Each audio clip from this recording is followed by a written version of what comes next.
लेकर के खड़ी है और कुंती मैया पता क्या कहती है, जय कर विजय भवन कह कीन्ही, जय कर विजय भवन कह कीन्ही, कुंती हाथ आरती लीन्ही।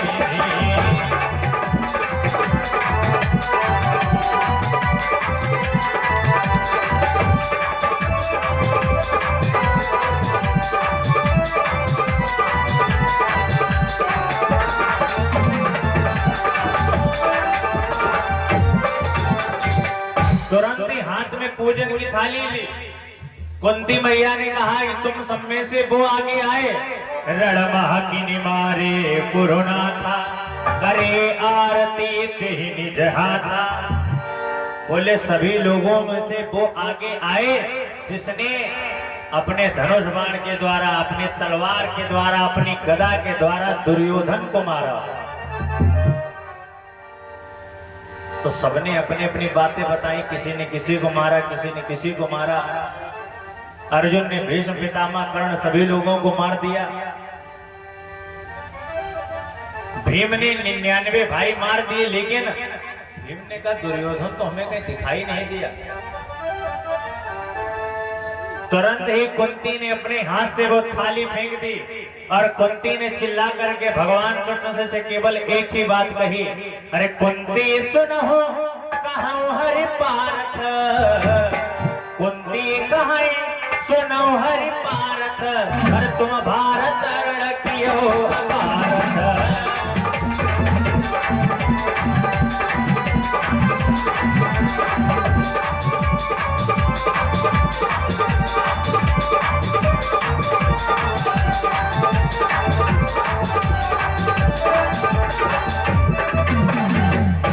कुंती ने कहा कुशल गयो दुर्योधन धामा, तो सेना मारे कहीं कामा। अरे जब दुर्योधन ही नहीं मार पाए तुम लोग, तो इतना बड़ा युद्ध किस कारण हुआ? दुर्योधन चाहता तो कभी युद्ध ही नहीं होता कभी युद्ध। दुर्योधन ने कहा सुई अग्र देहु नहीं दाना, तुम 5 गांव की बात कर रहे हो। भगवान जब शांति दूत बनकर के पहुंचे तो भगवान ने क्या कहा, दो न्याय अगर तो बाधा दो, तब इसमें भी कुछ बाधा हो, दे दो केवल बस 5 ग्राम, रखो अपनी धरती तमाम, हम वही प्रेम से खाएंगे, परिजन पर असी न उठाएंगे। भगवान ने कहा कुछ नहीं चाहिए, केवल 5 गांव दे दो। लेकिन दुर्योधन ने क्या किया, दुर्योधन वह भी दे न सका, आशीष समाज की ले न सका, उल्टा हरि को बांधने चला, जो था असाध्य साधने चला। जहां कहीं पर भी शांति दूत की निंदा हुई, वहां पर युद्ध हुआ। अंगद दूत बनकर के पहुंचे, बात नहीं मानी, युद्ध हुआ। भगवान नारायण आज दूत बनकर के आए। दूत के साथ हमेशा अच्छा व्यवहार करो। दूत क्या है? दूत है मीडिएटर।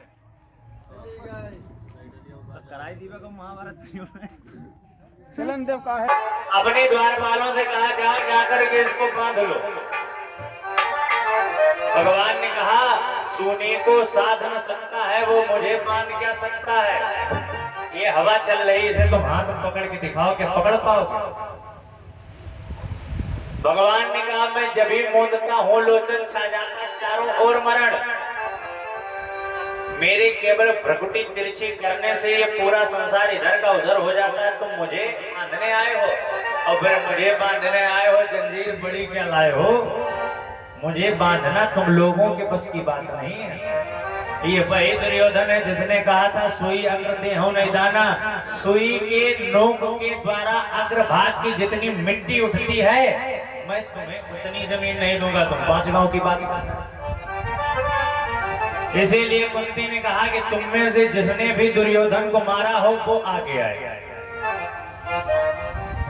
तो 5 पांडव और भगवान लौट करके आए। इधर उधर पूछताछ वाले लोग भेजे गए कि भाई आखिर दुर्योधन कहाँ है? तो किसी ने आकर के बताया, गुजरे वन की तरफ से त्रिशत विसारी चार, भीमसेन के प्रति उन्हें अनुराग अपार।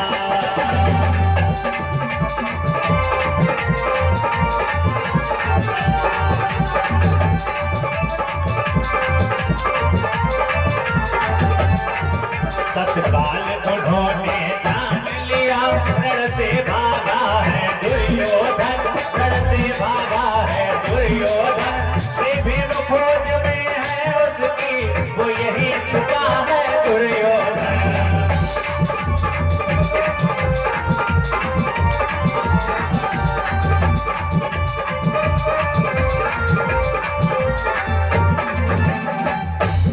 वहीं पर बगल में एक सरोवर था जिसका नाम था द्वैपायन। द्वैपायन नाम के सरोवर से 4 लोगों को प्यास लगी थी, वहां से निकल ही रहे थे। और जैसे ही वहां से निकले, गदा हाथ सिर मुकुट बंधाए, लोगों ने जान लिया है कोई साधारण व्यक्ति नहीं है, राजा है। राजा तो एक ही बचा है, वो दुर्योधन। भीमसेन के प्रति उन्हें बहुत ही ज्यादा प्यार था। उन्होंने आकर के भीमसेन को बताया कि आप जाइए और जाकर के द्वैपायन नाम के सरोवर के पास पहुंचिए, वहां पर हमें लगता है दुर्योधन। श्री कृष्ण तब आप बखानत जल मंथन नृपनी को जानत। ये जो जल के मंथन की क्रिया है, ये दुर्योधन को अच्छे से पता है। जल को पूरा बर्फ बना करके दुर्योधन ने रख दिया। अंदर जाकर के दुर्योधन लक्ष्मी जी के पास बैठा है। जैसे ही भीम आए और भीम ने आकर के ललकार लगाया, भीम ने तुरंत ही अपने दाहिने हाथ में अपने गदा को उठाया और उठा करके जैसे ही आवाज लगाई, अरे निकरो नृप बूढ़ो के लाजा, निकरो नृप बूढ़ो के लाजा, कुरबंसी आवत हो लाजा।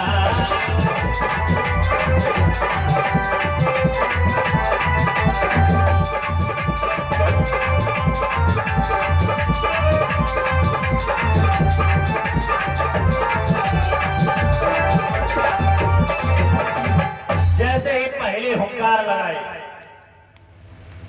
कहा कि अगर आप क्षत्रिय हैं और सामने से अगर कोई प्रतिद्वंदी आपको बुला रहा है तो आपको जाना चाहिए, वरना क्षत्रिय होने का कोई महत्व नहीं। पहली जैसे हुंकार लगाई, दुर्योधन को कुछ सुनाई नहीं दिया।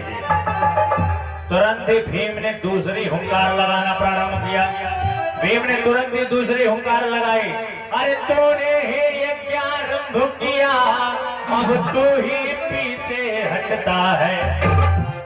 अरे तूने ही यज्ञारंभ किया, अब तू ही पीछे हटता है। पड़ चुकी सहस्रों आहुतियां, थोड़ा मुझसे क्यों डरता है।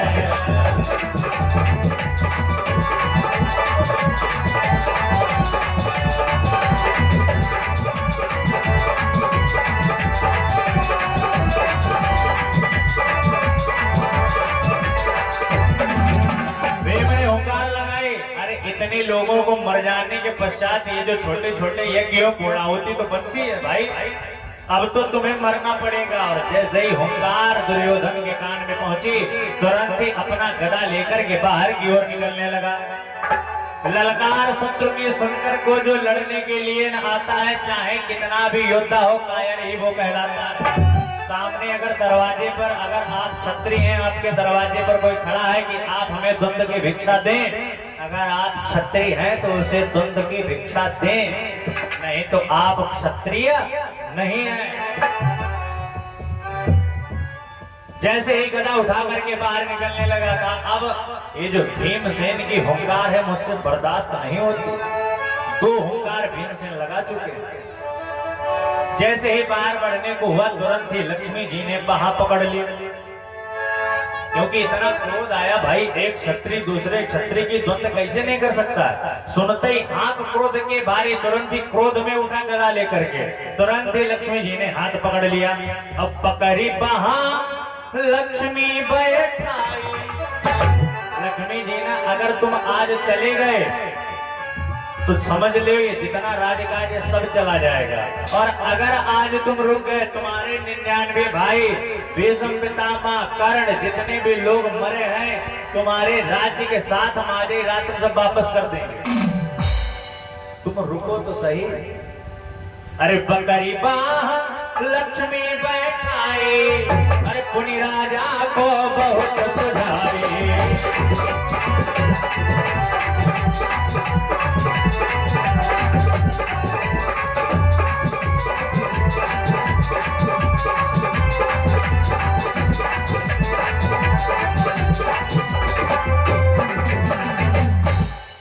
लक्ष्मी जी ने कहा जलसो निकर युद्ध मत करिए। अगर आज आप जल से निकल गए तो समझ लीजिए आपका जो भी वापस होने वाला कुछ नहीं होगा, क्योंकि हे दुर्योधन तुम बहुत ही गुणवान हो।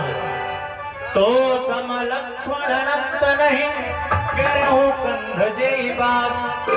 तुम्हारे समान लक्ष्मण वाला, तुम्हारे समान लक्षण वाला इस दुनिया में कोई नहीं है। और तीन लोक मह ढूंढ के तब आयो तेहि पास। लक्ष्मी जी ने कहा कि तेरे कंधों में मेरा निवास है। आगे चलकर के जब आप कथा सुनेंगे, जब जो युधिष्ठिर हैं यज्ञ करते हैं, कोषाध्यक्ष किसे बनाया जाता है? दुर्योधन को। दुर्योधन क्या करता है कि ये तो सब हमारे शत्रु हैं, जितना चाहे उतना लुटाओ, इनका राजकोष खत्म हो जाएगा, बेइज्जती हो जाएगी। लेकिन भगवान जानते हैं इसके कंधे पर लक्ष्मी, ये 2 रुपया खर्च कर देगा, 20 आ जाएगा। लक्ष्मी जी ने कहा आज यहीं रुक जाइए। अब ये जल के अंदर लक्ष्मी की और दुर्योधन की बात चल रही है। तब तक तीसरी हुंकार यहाँ पर भीमसेन ने लगाई। भीमसेन बोलते हैं, 2 लाख छिपे पर्दे में भी तुझको एक काल ना छोड़ेगा। हर धरती आकाश रसातल में कुंती का लाल न छोड़ेगा।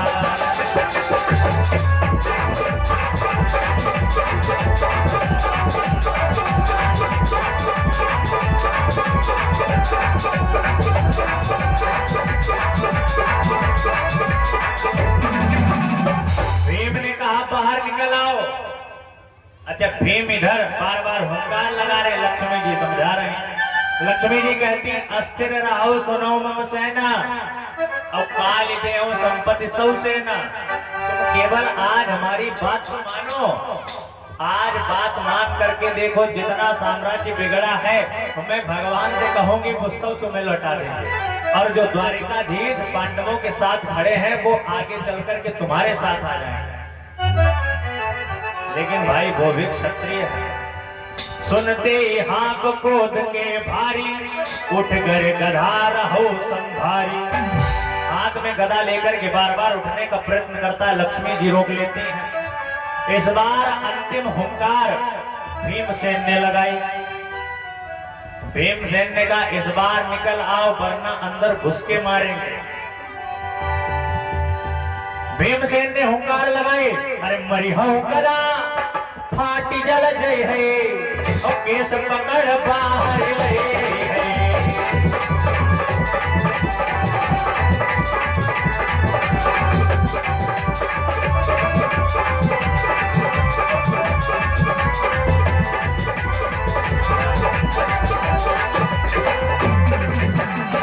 भीमसेन ने कहा ऐसा घुमा करके गदा इस जल पर पड़ेगा, ये जल 2 टुकड़ों में बट जाएगा। और जिस प्रकार से तुम्हारे भाई ने द्रौपदी के केस पकड़े थे ना, ठीक उसी प्रकार से तुम्हारे केसों को पकड़ करके मैं बाहर लेकर के आऊंगा। हुंकार सुनकर के तुरंत ही दुर्योधन बाहर आया। और जैसे ही दुर्योधन बाहर आया तुरंत ही धर्मराज बोल पड़े। जबकि धर्मराज को कुछ नहीं कहना चाहिए कि भाई तुमने हमारे घर वालों को मारा, तुम्हें मारेंगे, बात खत्म। यही तो महाभारत है। महाभारत का मतलब है क्या तुम हमें मारो तुम्हें मारे, महाभारत। और आप हमारे पूरे परिवार को मार डालें, कुछ भी करें, अगर आपको बार बार सांत्वना प्रदान कर रहे हैं वही बन जाती है रामायण। रामायण महाभारत में यही अंतर है। सुदुस्त्यज सुरेप्सित राज्य लक्ष्मीम धर्मिष्ठ आर्य वचसा यदगा दरण्यम। दशरथ के पास जो अयोध्या का राज्य है ना, इंद्र भी चाहता है कि एक बार इस सिंहासन पर बैठने का मौका मिल जाए। इंद्र कुबेर वरुण हमेशा लालायित रहते हैं कि एक बार अयोध्या नगरी हमारे नाम हो जाए। लेकिन उस अयोध्या नगरी का जो राज्य है ना, भगवान राम उसमें घुमा करके जब लात मारते हैं तब वो भरत के पास पहुंच जाती है। और भरत जब उधर से लात मारते हैं तब वो राम के पास आ जाती है कि इस राज्य गद्दी के बदौलत भाई भाई में कभी झगड़ा नहीं होगा। और एक ये भाई है सुई अग्र दे हम नहीं दाना, सुई अग्र दे हम नहीं दाना, करो युद्ध भारत मैदान, चाहे कितना बड़ा युद्ध हो जाए सब मर जाए।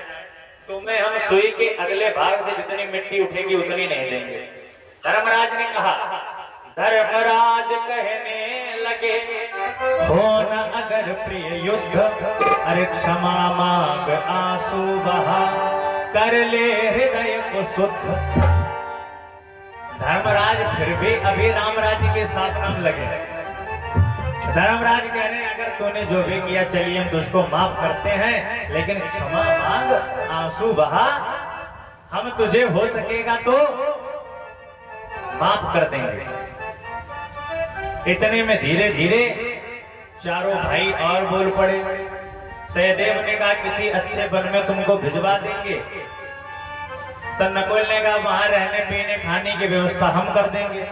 अर्जुन हंसते हुए बोले, चलो कम से कम माला भाई हम भिजवा देंगे। भीम ने कहा, तुम्हारे लिए अनुचर हम लगवा देंगे, जाओ जाकर के वहां भगवान का भजन करो। लेकिन एक क्षत्रिय ये बात कभी बर्दाश्त नहीं कर सकता। तुरंत ही दुर्योधन ने कहा, अरे भुजबल ते वसुधा पर भोगा। क्षत्रिय क्या है? अपने भुजाओं के दम पर जो इस दुनिया को जीत ले वो होता है क्षत्रिय।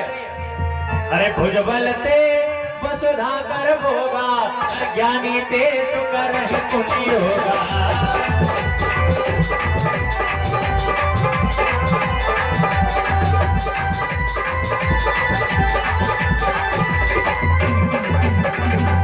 दुर्योधन ने कहा, वही असली क्षत्रिय है जो अपने भुजाओं के दम पर पूरी दुनिया को जीत ले, और ब्राह्मण वही है जो अपने ज्ञान के दम पर दुनिया को जीत ले।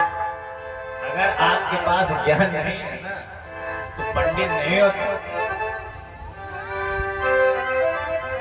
समाज के तौर पे ब्राह्मण होना अलग बात है, पंडित आप तभी बन पाएंगे जब आपके पास ज्ञान होगा। तो कहा क्या किया जाए? बोले युद्ध होगा। बोले युद्ध? बोले राजा राजा युद्ध करेगा। राजा कौन है? दुर्योधन ने कहा, राजा कौन है? राजा तो भाई हमारे धर्मराज जी हैं। भगवान ने कहा, तुम जब तक जल में गए थे तब तक हमने राजा बदल लिए।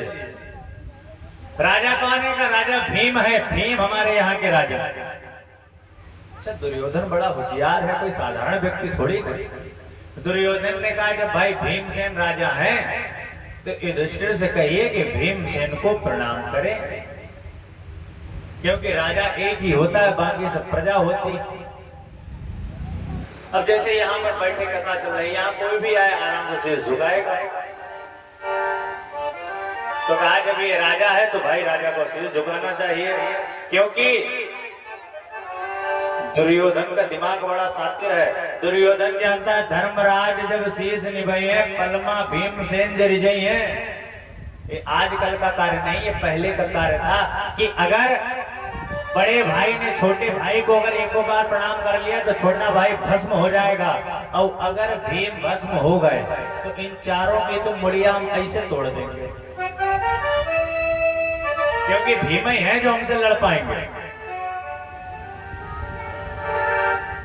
लेकिन सातिरगिरी ब्राह्मणों के आगे तो चल जाए, लेकिन मेरे माधव के आगे सातिरगिरी कैसे चले?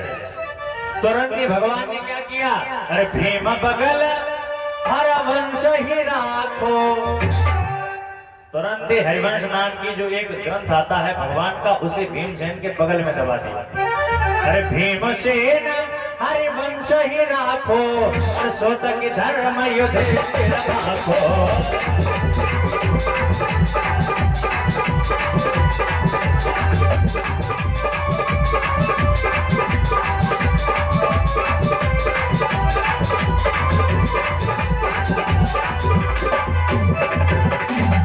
तुरंत ही हरिवंश नाम का ग्रंथ दिया, भीमसेन के कंधे में दबा दिया बगल में। युधिष्ठिर ने हरिवंश पुराण को ही प्रणाम कर लिया। कोई कोई बताता है बंसी भी दे दी, लेकिन भागवत महापुराण के अनुसार हरिवंश की ही चर्चा था। बोले महाराज अब युद्ध होगा। जब भीमसेन भस्म ही नहीं हुए तो इसका मतलब भीमसेन राजा है। अब दोनों में आपस में युद्ध होना प्रारंभ कर दिया। दोनों के हाथों में अपनी अपनी गदा है। दुर्योधन कह भीम सो क्रोधवंत है बेन, गदा युद्ध हम तुम करें सब मिल देखे न। बोले आज युद्धस्थल में हम और तुम युद्ध करेंगे और ये सभी लोग मिलकर के देखेंगे। तुरंत ही भीम ने दुर्योधन से कहा, अरे दुशासन भाते आज मैं तो दुर्योधन पर जय पाऊंगा।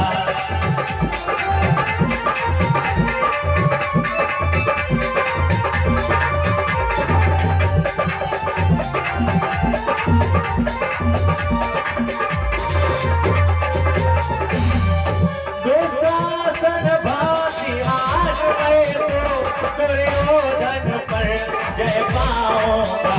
रण पूरा जब कर डालूंगा, रण पूरा जब कर डालूंगा, मैं तभी भीम कहलाऊंगा।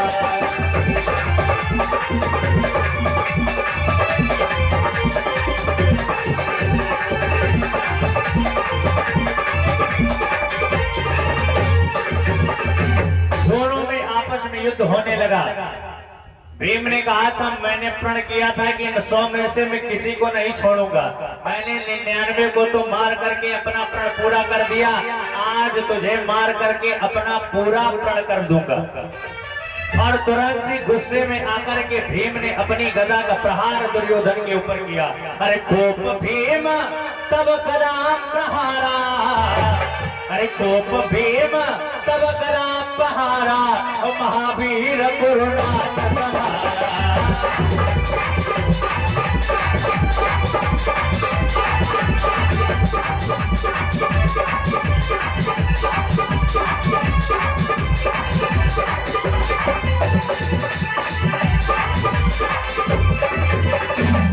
जैसे ही आपस में गदा का टकराव हुआ, तुरंत ही दुर्योधन बोला, हे दुशासन के संहारक, मैं तुझे न जीता छोड़ूंगा।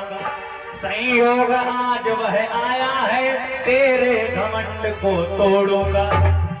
तुझे ऐसा लगता होगा 99 को मार करके तूने जय प्राप्त कर ली होगी, लेकिन अभी मैं जिंदा हूं और जब तक मैं मरूंगा नहीं तब तक तुम राजा नहीं बनोगे।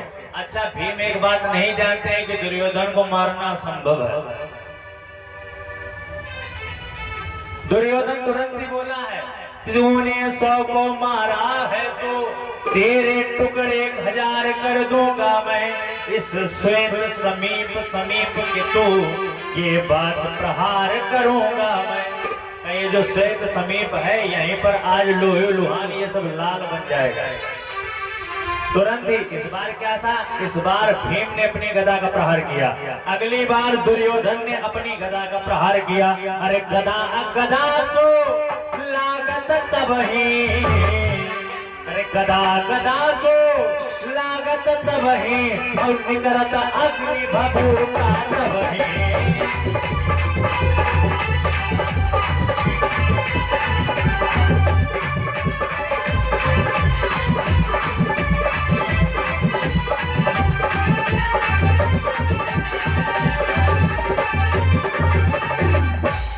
आपस में जब युद्ध हो रहा है, जब दोनों की गदा टकराती है तो मालूम होता है उनसे अग्नि निनाद हो रही है। वो घोर निनाद हुआ मानो बच्चों का शैल फट रहा था, हर नीचे भूकंप हो रहा था, ऊपर आकाश फट रहा था। इतना भयंकर आज युद्ध हुआ। वह इसके बार बचाता था, वह उसके बार बचाते थे। जब भीम दुर्योधन के मारते तो दुर्योधन बचाव करता है, जब दुर्योधन भीम के मारते तो भीम बचाव करता है, और दोनों ही बारी बारी से दोनों को दूर भगाते थे। आपस में आज इस प्रकार का युद्ध हो रहा है। आकाश मार्ग में जितने भी देवी देवता हैं, सब दुर्योधन और भीम का युद्ध देख रहे हैं। युद्ध कैसा है? अरे चंचल चपल, ऐसा नहीं कि एक जगह स्थिर है, दोनों पूरे शरीर की इंद्रियां खुली हुई हैं, ज्ञानेंद्रियां, कर्मेंद्रियां, मन सब कुछ खुला हुआ, और घूम घूम करके कूद करके इधर उधर चल करके युद्ध कर रहे हैं। अरे चंचल चपल फिरत ग्रोबा को, अरे घूमत मन हूँ कुम्हार को चाको।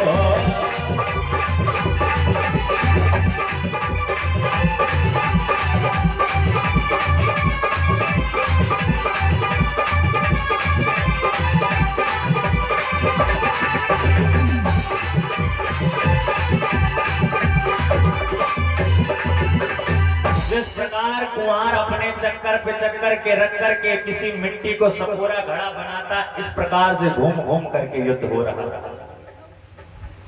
अब दोनों एक दूसरे पर वार कर रहे हैं, एक दूसरे को बचाते चले जा रहे हैं। अब धीरे धीरे क्या हुआ, भीम ने जब गदा का प्रहार किया तो दुर्योधन टस से मस नहीं हुआ, दुर्योधन को कुछ हुआ ही नहीं। और दुर्योधन ने जब घुमा करके भीम के ऊपर प्रहार किया तो भीम को वहीं पर मूर्छा आ गई। तुरंत ही जब मूर्छा कुछ समय के पश्चात टूटी तो भीम उठ करके खड़े हुए। अब युद्ध लड़ते चले जा रहे हैं, बार बार भगवान की ओर देख रहे हैं कि महाराज ये हमारे शरीर की एक एक गुड़िया तोड़ रहा है, इससे हम जीत नहीं पाएंगे। अब आपने कसम खाई है कि हम 5 में से 5 बने रहेंगे। ऐसा तो नहीं महाराज, आप ये कसम तोड़ने वाले, आज ही हमारा अंत हो जाए। भगवान से जब ऐसे ही कहा, दुर्योधन झपटा तभी बिहसे नंद कुमार, किया इशारा भीम को करो जंग पर वार। इशारा किया कि आप इसकी जंगा पर प्रहार करें। क्यों? क्योंकि भगवान ये जो पूरी क्रिया है ये 5 पांडव नहीं जानते, केवल भगवान जानते हैं। कैसे? जब दिव्य दृष्टि का चमत्कार गांधारी ने दिखलाया था,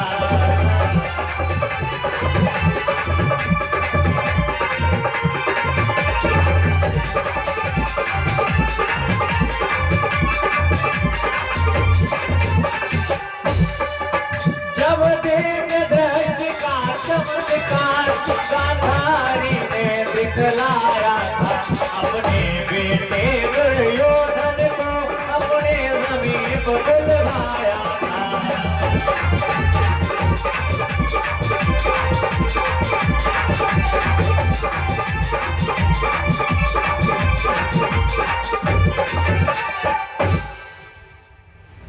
गांधारी ने अपने बेटे को पास में बुलाया, कहा जब से मेरा विवाह हुआ है हमें पता चला आपके जो पिता है अंधे, तब से मैंने पट्टी बांध रखी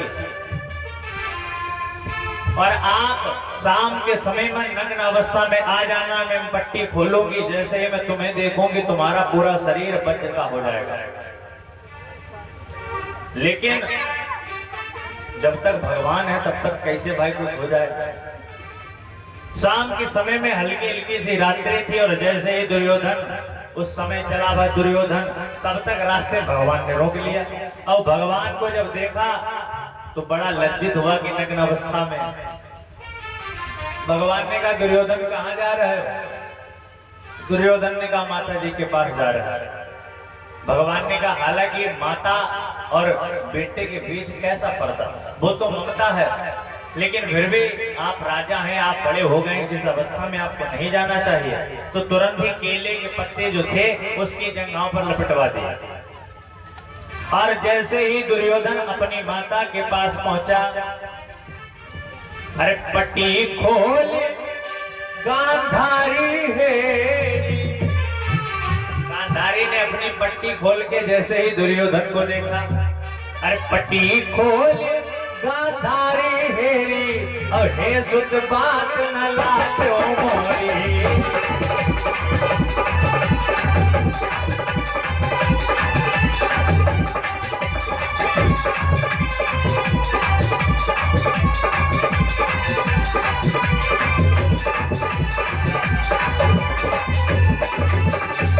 पट्टी खोल के जैसे ही गांधारी ने अपने बेटे दुर्योधन की ओर देखा, तुरंत ही अपने बेटे से कहा कि बेटा मैंने तो तुम्हें दूसरी अवस्था बताई थी, आप किस अवस्था में आ गए? तुरंत ही वहां पर गांधारी ने एक और बात कह दी, अरे वज्र शरीर भयो सुत तोरा। मेरी आंखों के प्रकाश के द्वारा जितना भी शरीर मेरी आंखों ने देखा ये सब वज्र का हुआ, लेकिन एक अफसोस है, और ये अफसोस ही बेटा तुझे ले डूबेगा। अरे वज्र शरीर भयो सुत तोरा, और उबरा जंग दोष नहीं मोरा।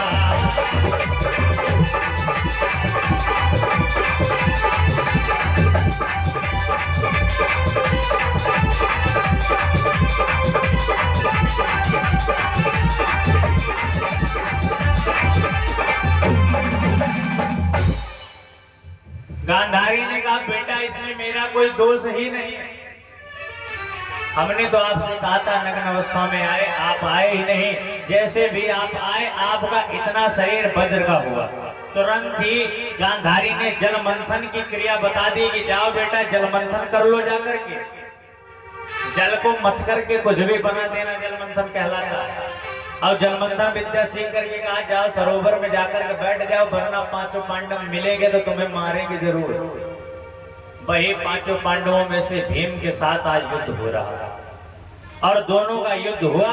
भीम ने अपनी गदा के द्वारा दुर्योधन के जंघा पर खींच के प्रहार किया और जैसे ही प्रहार किया अरे भीमसेन तब क्रोध कई, क्रोध के द्वारा भीम ने प्रहार किया।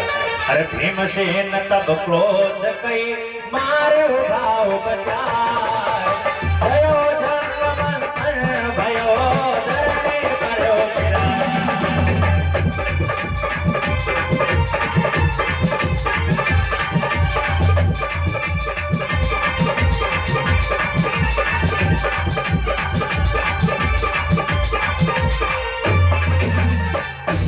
जैसे ही अपने गदा का प्रहार किया तो जंघा में जितनी छोटी छोटी हड्डी थी वो सब कूद कूद करके बाहर आ गए। अभी भीम बता रहे थे हमारी गुड़िया एक एक तोड़ रहा है, लेकिन भगवान की कृपा से अब भीम दुर्योधन की जंघाओं की एक एक गुड़िया तोड़े दे रहे हैं। अरे टूटी कदली खम्भ की, जैसे ही जंघा पर प्रहार किया अरे टूटी कदली खम्भ की उसकी जंघ विशाल, आहत होकर गिर पड़ा भूपर बरसत का।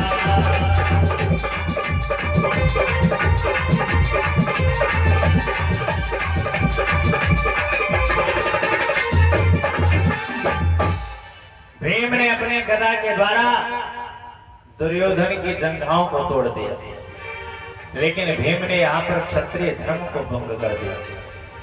क्षत्रिय धर्म न भीम विचारो और गधा घाव जंघते मारो। गधा युद्ध का ये नियम है कि जंघा के नीचे गधा नहीं चलाया जाता है। और भीम ने क्या किया, भीम ने जंघें तोड़ी। तुरंत ही वहां पर दाऊ जी खड़े हुए थे। दाऊ ने कहा ये हमारा चेला है, हालांकि ये गलत कार्य में था इसीलिए हमने इसका साथ नहीं दिया। तुम्हें हमने इसलिए नहीं रोका क्योंकि पांडव हमेशा धर्मराज की बात मानते थे, लेकिन ये बताओ कन्हैया आज कहां से धर्म? गधा युद्ध में हमेशा जान के ऊपर चलाया जाता है गधा, और तुम्हारे कहने से केवल हे माधव आज भीम ने गधा युद्ध को भंग कर दिया। दाऊ जी तुरंत ही क्रोध में आ गया। दाऊ जी ने तुरंत ही अपनी गदा संभाली और बोलने लगे, अरे इन्हें रोक कर फिर लगे करने बेतत्कार, मारूंगा मैं भीम को हट जाओ गोपाल।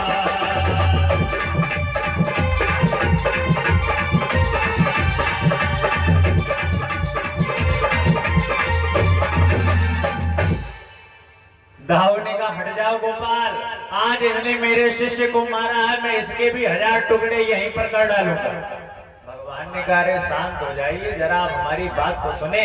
अगर आपको कहीं से भी लगता हो कि ये अधर्म है तो आप हमें बताइए। भगवान ने कहा दाऊ निश्चय ये समझिए यह सब धर्म से युद्ध हुआ। दुर्योधन ने कहा कि तुम सब मिलकर के अकेले मुझे मार रहे हो, और दाऊ भैया जब हमारी तरफ से कुछ बोलना चाहते हैं तब उन्हें तुम बोलने नहीं देते हो।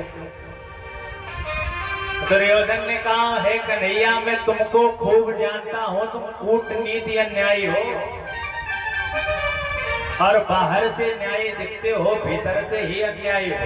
ऊपर से तो तुम्हारा सांवला सलोना चेहरा बड़ा बढ़िया है, लेकिन अंदर से कपटी तुम ही हो। भीम युधिष्ठिर सबको राज्य की इच्छा के लिए भड़काने वाले तुम ही हो। तुम अगर युधिष्ठिर भीम को अगर भड़काते नहीं तो आज ये नहीं होता। भगवान ने कहा वाह क्या वाह, उल्टा चोर कोतवाल को डांटे। भगवान ने दाऊ को धर्म गिनाना प्रारंभ कर दिया। पहला भगवान ने कहा जब भरी सभा में कृष्णा को बुलवाया था दुर्योधन ने, कृष्णा यानी कि द्रौपदी अब एक एक करके अधर्म गिनाना प्रारंभ कर रहे हैं। गोपाल कहते हैं कि अगर एक भी आपको लगे कि हमारे तरफ से पांडवों ने अधर्म किया है तो सबसे पहले आप मुझे मारिए और इसके बाद पांचों पांडवों का वध कर दीजिए। लेकिन तुम्हें पता ही क्या है, तुम तो चले गए थे ब्रज की यात्रा करने के लिए। अब ये जो दुर्योधन तुम्हारा चेला मरा पड़ा है, इसीलिए तुम्हारे अंदर बड़ा भाई गुरुत्व भाव उठा रहा है। लेकिन जो कहानी है पहले आप उसे तो जानिए। अरे जब भरी सभा में कृष्णा को बुलवाया था दुर्योधन ने, अरे दुशासन द्वारा साड़ी को खिंचवाया था दुर्योधन ने, क्या यह धर्म नहीं था?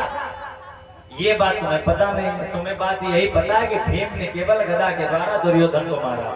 अरे ऋतुवती वस्त्रशाली वह अबला विक्षण आई थी, आ बैठ यहाँ दुर्योधन ने अपनी जंघा बदलाई थी। क्या वो अधर्म नहीं था?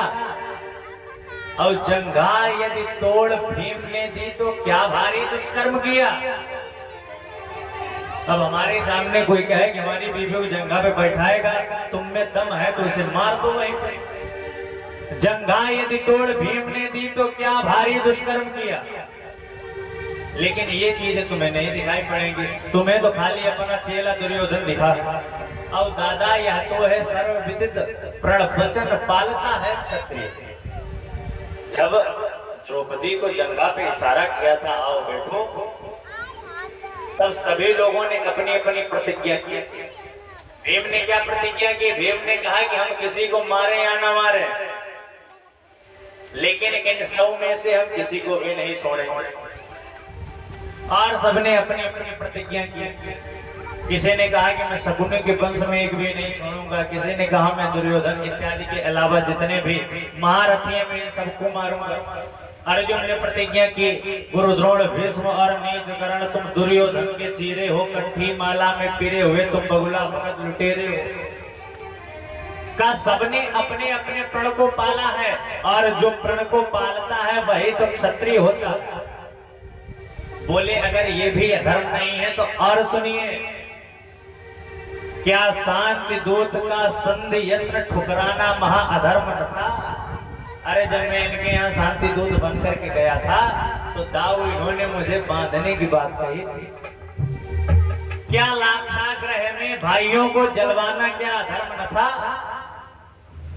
अरे भाई रहते थे तुम्हें खाना पीना देना चाहिए, तुम उसे जलवाने के लिए पहुंच गए। अरे क्या पूर्ण राज्य की लिप्सा में लड़ जाना महाधर्म न था? ये वही दुर्योधन है जो कहता था सोई अग्र देहौ नहीं दाना, कराऊं युद्ध भारत मैदाना चाहे सब लड़ मर जाए, इतना भाग नहीं देंगे। तो आप बताइए धर्म क्या है अधर्म क्या है? अरे राजा विराट की गौओं को हरलाना क्या महाअधर्म न था? कहां तक इसके अधर्म हम गिनाते जाएं, इसके बहुत सारे अधर्म हैं। अरे अपने ही घर में द्यूत जाल फैलाना क्या अधर्म न था? दाऊ इसका एक अधर्म नहीं, जितना चाहो उतना गिनाए। द्रौपदी की साड़ी खिंचवाना क्या अधर्म न था? और सब इन सब चीजों के बाद भी जंघा यदि तोड़ भीम ने दी तो क्या भारी दुष्कर्म किया और बदला ले लिया। अधर्मी का पालन अपना व्रत धर्म किया। यहाँ पर हमारे हिसाब से भीम ने कुछ नहीं किया। दाऊ जी शांत, दाऊ जी को इतने अधर्म ही बता डाले। दाऊ जी को केवल दुर्योधन दिख रहा तो बेचारा। अब दुर्योधन भगवान श्री कृष्ण को उल्टा सीधा कह रहा है कि तुम्हें ये सब युद्ध करवाया, तुम ही इन सबको भड़का रहे थे, तुम्ही लोगों ने भड़काने के द्वारा आज इतना सब युद्ध हुआ। भगवान ने कहा जब युद्ध प्रारंभ होने वाला था तब हमने आप लोगों से कहा था कि आप लोग मांग लीजिए, तब आप लोगों ने क्या किया? दुर्योधन तुमने क्या कहा था कि हमें पूरी नारायणी सेना मिल जाए। अर्जुन ने क्या किया था? अर्जुन ने केवल हमको लिया था, तब तुमने केवल हमें एक ही बात कही थी। बोले क्या बात थी? कहा जुड़ी है देश और देश के राजा। कहा जब युद्ध होगा तब वहां मुरली नहीं बजाना है, गौओं को नहीं चलाना है, वहां लोग तुम्हारे माखन लीला देखने के लिए नहीं बैठे होंगे, वहां क्षत्रियत्व की जरूरत होगी। और आज गलत तुम हमें बता रहे हो। तब पता है दुर्योधन तुमने क्या कहा था? अरे जुड़ी है देश और देश के राजा और रणमाता तुम्हारो राजा।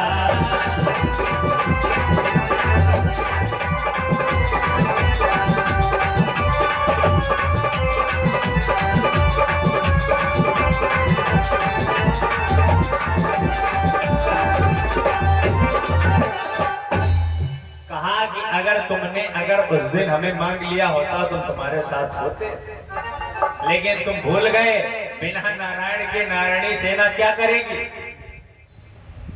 लेकिन भाई तुम्हें तो अपना अभिमान था, आज उसी अभिमान में तुम डूबे हुए हो। और अर्जुन ने क्या किया? अर्जुन ने किसी भी चीज को न मांग करके हाथ जोड़ करके केवल अपनी ही वंदना की। कहा है प्रभु आप केवल हमारा साथ दें, आप कैसे भी आ जाएं, केवल आप हमारे साथ रहें, बस समझ लीजिए हम युद्ध जीत जाएंगे। कहा चाहते तो पहला समय तुमको ये मिला था कि पहले तुम मांग सकते थे, लेकिन तब तो तुम हमें ताने देकर के आए थे। आज ये उसी का फल है भुगतो। जिंदगी में एडवाइजर की जो चीज है ना वो सबसे बड़ी मुख्य है। आपकी जिंदगी का अगर एडवाइजर भगवान श्री कृष्ण है तो जितने घर में हो उतने बने रहो, और अगर एडवाइजर शकुनी की तरह है तो एक भी ना बचो। भगवान ने कहा अगर उस दिन तुमने हमें मांग लिया होता तो ये सब ना होता। अरे वो तो छोड़ो, उसके बाद तो हम संधि यत्न करने आए थे, तब तो तुम हमें बांधने चले थे। आज उसी का ये परिणाम है दुर्योधन जो तुम्हें भुगतना पड़ता है। दुर्योधन को वहीं पर छोड़ करके आज जितने भी पांडव लोग हैं सभी लोग अपने आनंद भवन की ओर सभी लोग बढ़कर के आए। भगवान ने कहा देखिए आज हम सभी लोग युद्ध जीत करके आए, तो आज रात्रि हम विश्राम नहीं करेंगे, आज चल करके आनंद मनाया जाएगा भाई, हर्षोल्लास किया जाएगा। भगवान ने पांचों पांडवों को ले लिया। अरे पांचों बंधु कृष्ण सकली ने और भारत जीती भवन सुभगी ने।